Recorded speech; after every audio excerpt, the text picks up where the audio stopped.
अभी आपने जिस वीडियो को देखा ये किसी भारतीय फिल्म का दृश्य नहीं बल्कि हकीकत है। जब आप इसकी सच्चाई जानेंगे तो आप सोचने पर मजबूर हो जाएंगे। दरअसल ये वीडियो मध्य प्रदेश के बड़े शहर इंदौर बाईपास का है।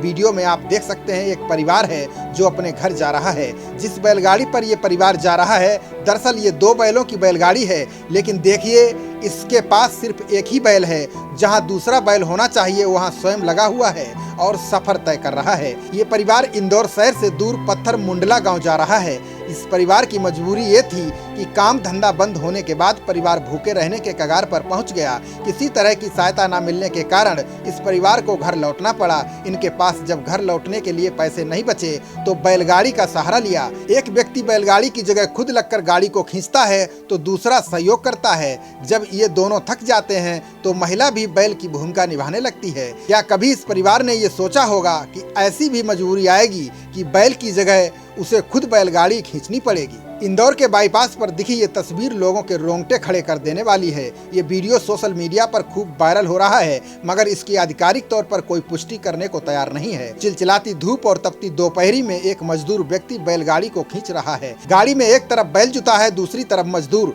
गाड़ी पर उसकी छोटी सी गृहस्थी का सामान और परिवार बैठा है।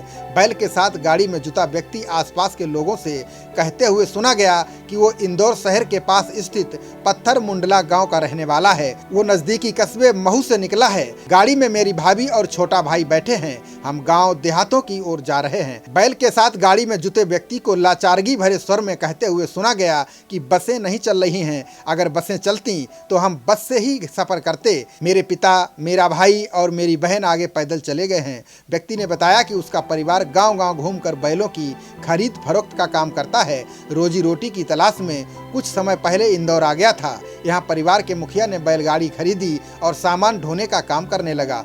सब कुछ ठीक ठाक चल रहा था। इसी बीच कोरोना के हमले ने इसकी पूरी जिंदगी ही तहस नहस कर दी। देश भर में लॉकडाउन हुआ तो काम धंधा बंद हो गया।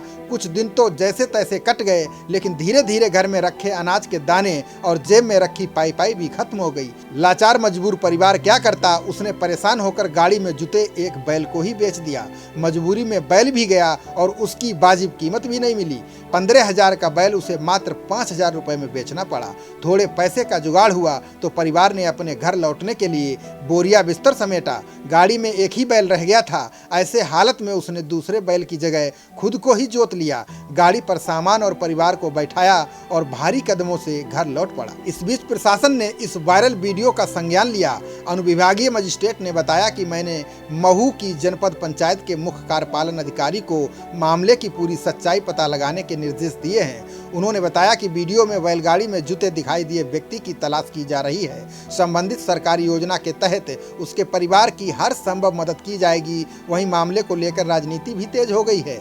मध्य प्रदेश के पूर्व मुख्यमंत्री कमलनाथ ने शिवराज सरकार पर जमकर निशाना साधा है। उन्होंने ट्वीट में लिखा कि शिवराज जी आंखें खोलो, नींद से जागो, बेबस लाचार मजदूरों की हालत देखो, उनकी सुध लो, बल्लभ भवन से हुकूमत को बाहर निकालो। आपके सारे दावे हवा हवाई साबित हुए हैं। सूबे की सरहदें आज भी मजदूरों से भरी हैं, उनकी कोई सुध लेने वाला नहीं है। इस वीडियो के सामने आने के बाद केंद्र से लेकर राज्य सरकारों के दावों पर प्रश्न चिन्ह लग गया है।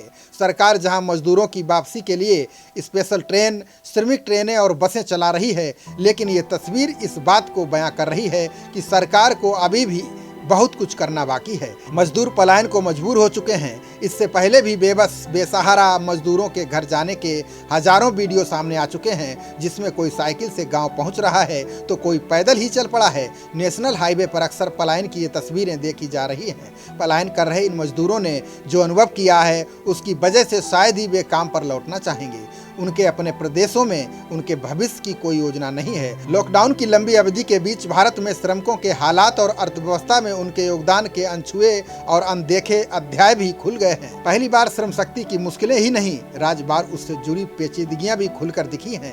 प्रवासी मजदूरों के घरों को लौट जाने की देशव्यापी परेशानी के बीच सरकारों की मशीनरी भी असहाय सी दिखी। गुजरात, पंजाब और तमिलनाडु जैसे राज्य भले ही विकास के कई पैमानों पर अव्वल हों, लेकिन अपने घरों को बेताब तहासा लौटते मजदूरों को रोके रखने के उपाय करने में वे भी पीछे रह गए हैं। ये भी एक सच्चाई है कि भारत में प्रवासी मजदूरों की स्थिति विभिन्न राज्यों के असमान विकास के साथ जुड़ी हुई है। मुंबई आगरा हाईवे पर स्थित मध्य प्रदेश के सेंधवा चेकपोस्ट नाके पर महाराष्ट्र की ओर से हर दिन हजारों वाहन निकल रहे हैं। सेंधवा चेकपोस्ट पर 3 मई से 13 मई तक इंदौर की ओर करीब 80,000 से ज्यादा वाहन निकल चुके हैं। इनमें अधिकांश ट्रक, मिनी ट्रक, जीप और ऑटो हैं जिनमें मजदूर जा रहे हैं। सेंधवा टोल टैक्स कर्मचारियों के मुताबिक 10 दिनों में 25 लाख से ज्यादा लोग महाराष्ट्र से मध्य प्रदेश में एंट्री कर चुके हैं। इनमें ज्यादातर मजदूर मध्य प्रदेश होते हुए उत्तर प्रदेश जाना चाह रहे हैं। 4 मार्च से टोल प्लाजा बंद कर दिए गए थे। 20 अप्रैल को फिर से चालू होने के बाद 3 मई तक भी मुंबई से आने वाले वाहनों का औसत लगभग 2,500 वाहन प्रतिदिन था, जो 12 मई तक बढ़कर लगभग 13,500 वाहन प्रतिदिन तक पहुंच गया। इसमें रोजाना निकलने वाले हजारों ऑटो रिक्शा, महाराष्ट्र गुजरात की हजारों मोटरसाइकिलों के आंकड़े शामिल नहीं हैं। फरवरी जैसे सामान्य महीनों में जब लॉकडाउन का अंदेशा भी नहीं था, तब भी Mumbai Agra national highway number 3 पर मुंबई की ओर से आने वाले वाहनों की औसत संख्या रोजाना करीब 8,000 थी। खबरों का सिलसिला जारी रहेगा, देखते रहिए जनप्रवाद। नमस्कार।